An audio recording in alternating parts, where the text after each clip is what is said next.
Assalamualaikum warahmatullahi wabarakatuh. Waalaikumsalam warahmatullahi wabarakatuh. Selamat sore semuanya. Bagaimana keadaannya hari ini? Alhamdulillah sehat Kak. Terima kasih teman-teman sudah bergabung dan meluangkan waktunya dalam diskusi kelompok telemedicine kita pada sore ini, di mana diskusi kita sore ini kita laksanakan secara online melalui via Zoom ya. Di sini kita akan membahas tentang standar dan pedoman pada telemedicine.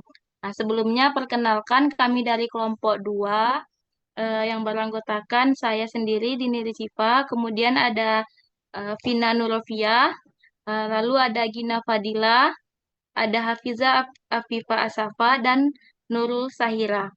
Diskusi kali ini akan dilakukan pemaparan materi oleh Hafizatul Afifa dan dilanjutkan oleh Gina Fadila. Baik, terima kasih moderator. Saya akan menjelaskan terkait materi tentang menganalisis standar dan pedoman telemedicine. Yang pertama, kita membahas tentang apa itu telemedicine dan mengapa standar itu penting.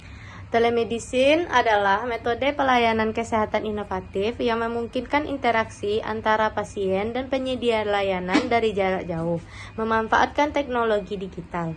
Penggunaan standar dan pedoman yang ketat adalah kunci utama untuk menjamin bahwa layanan ini tidak hanya aman dan efektif, tetapi juga berkualitas tinggi, menjaga kerahasiaan pasien, dan memastikan integrasi yang lancar dalam ekosistem kesehatan. Selanjutnya, tentang sejarah dan perkembangan standar telemedicine. Awal mula telemedicine pada tahun 1879 terkait tentang konsep telemedicine berakar dari penggunaan telepon untuk konsultasi medis jarak jauh menandai langkah pertama menuju pengobatan digital. Yang kedua, pionir standar atau ATA. American Telemedicine Association atau ATA muncul sebagai kekuatan pendorong dalam mengembangkan pedoman praktik, memastikan keamanan dan efektivitas melalui riset mendalam. Yang ketiga, pada saat pandemi COVID-19, pandemi mempercepat adopsi telemedicine secara global, menjadikannya komponen vital dalam penyediaan layanan kesehatan modern. Contoh standar internasional dan nasional. Yang pertama, ATA, Core Standard for Telemedicine Operation pada tahun 2019, yaitu pedoman komprehensif dari American Telemedicine Association yang menjadi acuan global untuk operasional telemedicine yang aman dan berkualitas. Yang kedua, HIIPAA dalam kurung EAS, yaitu perlindungan data pasien. Undang-undang di Amerika Serikat yang sangat ketat mengenai privasi dan keamanan data pasien termasuk informasi kesehatan elektronik. Yang ketiga, regulasi di Indonesia yaitu Kemenkes, peraturan Kementerian Kesehatan yang mengatur praktik telemedicine dan e-health di Indonesia disesuaikan dengan konteks nasional. Selanjutnya tentang komponen utama standar telemedicine. Yang pertama, lisensi dan kredensial, yaitu regulasi ketat untuk memastikan penyedia layanan memiliki lisensi dan kredensial yang valid, termasuk kebijakan lisensi lintas negara seperti IMLC di EAS. Privasi dan keamanan data, yaitu protokol enskripsi canggih dan verifikasi identitas untuk melindungi informasi kesehatan pasien dari akses tidak sah dan kebocoran. Yang ketiga, dokumentasi konsultasi, yaitu pedoman jelas untuk pencatatan dokumentasi yang akurat dari setiap konsultasi sejarak jauh, menjaga rekam medis yang komprehensif. Yang keempat, protokol resep obat, aturan khusus untuk penanganan resep obat melalui telemedicine, termasuk regulasi ketat untuk obat-obatan terkontrol, menjamin keamanan pasien. Adapun standar dan pedoman penyelenggaraan telemedicine di Indonesia, yang pertama, Peraturan Menteri Kesehatan Republik Indonesia Nomor 20 Tahun 2019, Keputusan Menteri Kesehatan Nomor 4829 Tahun 2021. Yang ketiga, telaah yuridis terhadap pelayanan kesehatan online atau telemedicine di Indonesia. Yang keempat, aspek hukum telemedicine di Indonesia.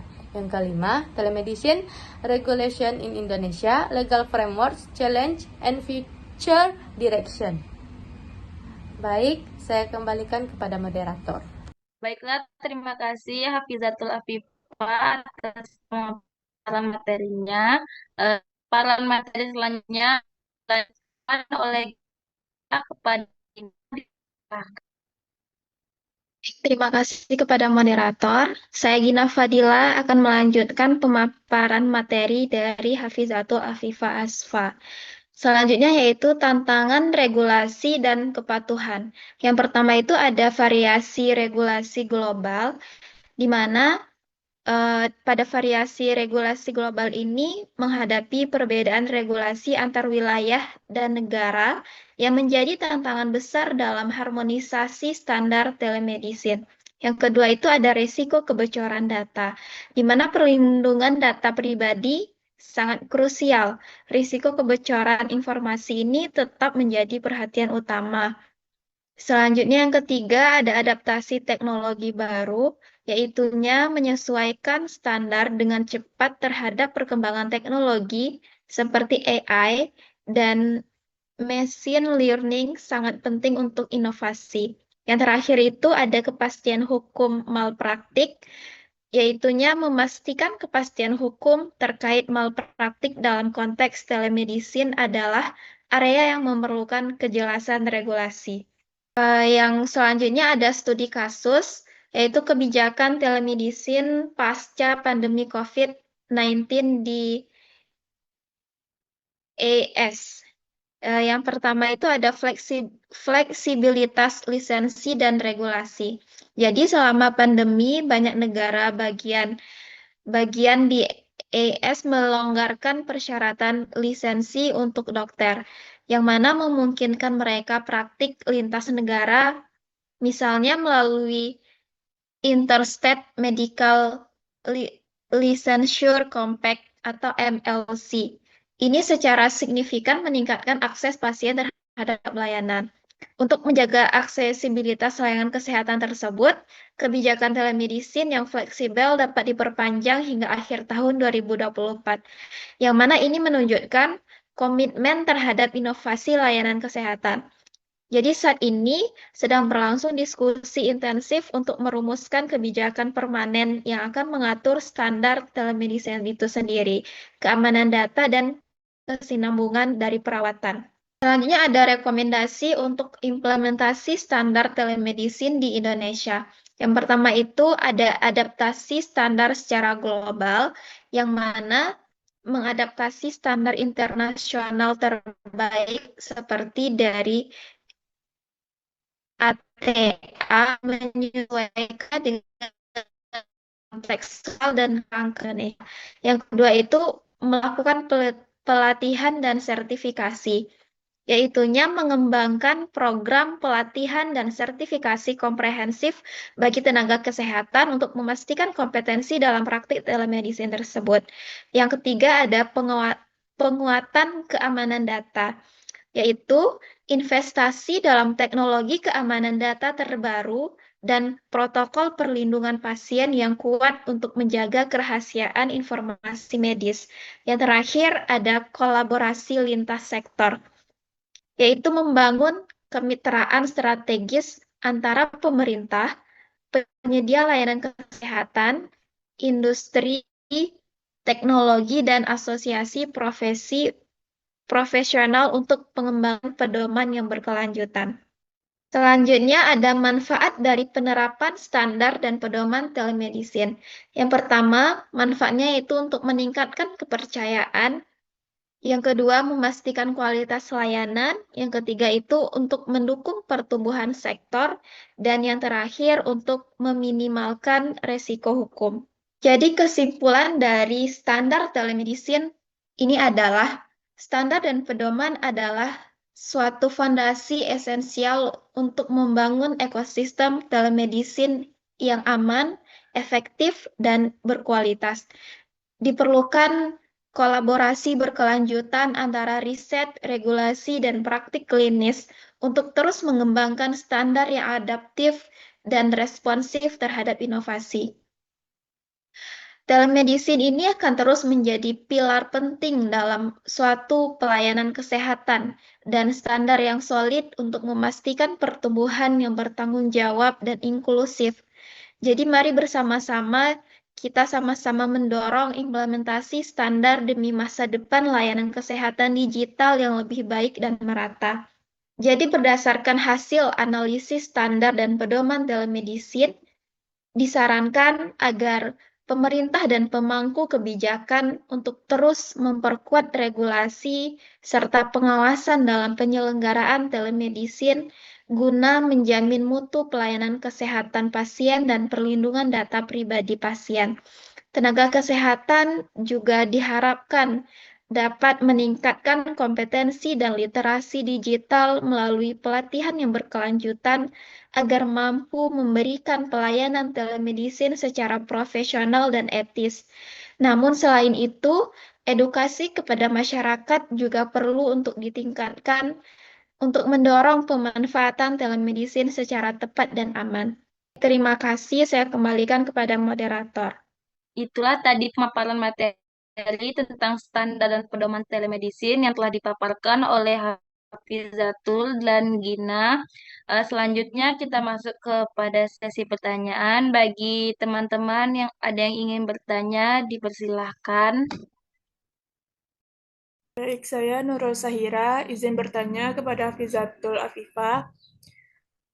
Mengapa standar dan pedoman telemedicine menjadi faktor kunci dalam menjamin mutu dan keselamatan pelayanan kesehatan jarak jauh? Nurul, Hafizah, boleh dijawab pertanyaan dari Kak Nurul? Baik, Kak.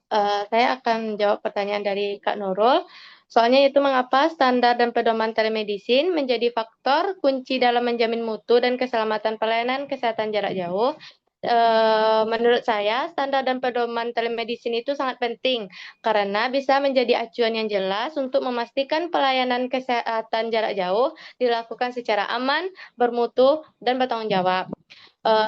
Selain itu, dengan standar tersebut, risiko kesalahan, pelanggaran privasi, dan masalah hukum dapat diminimalkan, sehingga keselamatan pasien dan kualitas pelayanan tetap terjaga meskipun tanpa tatap muka secara langsung. Terima kasih. Saya kembalikan kepada moderator. Baik, Nurul. Selanjutnya, bagi teman-teman yang lain ada yang ingin bertanya, dipersilakan. Izin bertanya, Kak, untuk Kak Gina, apa resiko yang mungkin muncul apabila telemedicine diterapkan tanpa kepatuhan terhadap standar privasi dan keamanan data pasien? Terima kasih, Kak. Terima kasih Kak Vina. Selanjutnya kepada Gina Fadila, boleh menjawab pertanyaan yang diberikan oleh Kak Vina. Terima kasih kepada moderator. Saya akan menjawab pertanyaan dari Kak Vina. Pertanyaannya yaitu, apa risiko yang mungkin muncul apabila telemedicine tersebut diterapkan tanpa kepatuhan terhadap standar? Jadi, seperti yang sudah dijelaskan tadi, adapun risiko yang dapat muncul adalah seperti kebocoran data dan penyalahgunaan data pribadi dari pasien tersebut. Selain itu juga ada pelanggaran hak dari privasi. Selanjutnya ada menurunnya kepercayaan masyarakat serta dapat meningkatkan risiko hukum bagi tenaga kesehatan dan fasilitas pelayanan kesehatan itu sendiri. Baik, terima kasih. Saya kembalikan kepada moderator. Baik, terima kasih Gina. Kepada Kak Vina, apakah sudah puas dengan jawaban Gina? Sudah, Kak. Terima kasih. Baik, teman-teman, apakah masih ada yang ingin dipertanyakan lagi? Jika tidak ada yang ingin dipertanyakan lagi, mungkin kita cukupkan sampai di sini diskusi kita hari ini. Cukup banyak sudah kita mendapatkan ilmu dan materi. Semoga apa yang dipaparkan dan disampaikan pada hari ini dapat menjadi manfaat untuk kita ke depannya, baik di dunia kerja ataupun di lapangan nantinya. Baiklah, Terima kasih teman-teman atas waktu dan kesempatannya. Saya Dinir Cipa selaku moderator. Mohon maaf apabila ada kesalahan, baik disengaja maupun tidak disengaja. Untuk itu, saya akhiri. Assalamualaikum warahmatullahi wabarakatuh. Waalaikumsalam. Waalaikumsalam warahmatullahi wabarakatuh.